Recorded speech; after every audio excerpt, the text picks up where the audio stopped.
বলেছেন যে দুলালদা আসলে যখন আমাদের ক্লাবটা যখন যখন বিল্ডিং তৈরি হয় তখন থেকে উনি ক্লাবের সাথে যুক্ত।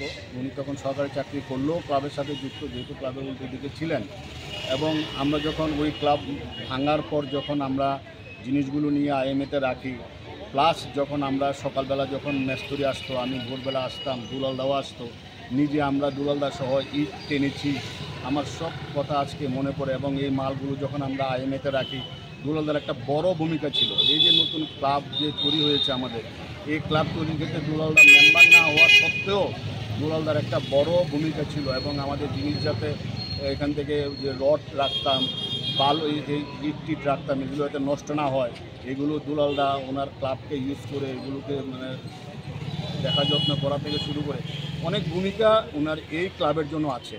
তাছাড়া এই যে আমাদের ক্যাবেল লাইন থেকে শুরু করে সব কিছু সমস্যা হলে দুলালদাকে বলতাম, দুলালদা এগুলো আমাদের ম্যানেজ করে দিত। তো আজকে দুলালদা আজকে সকালবেলা প্রয়াত হয়েছেন, এটা আমাদের পক্ষে এবং প্রেস ক্লাবের পক্ষে একটা বিশাল ক্ষতি।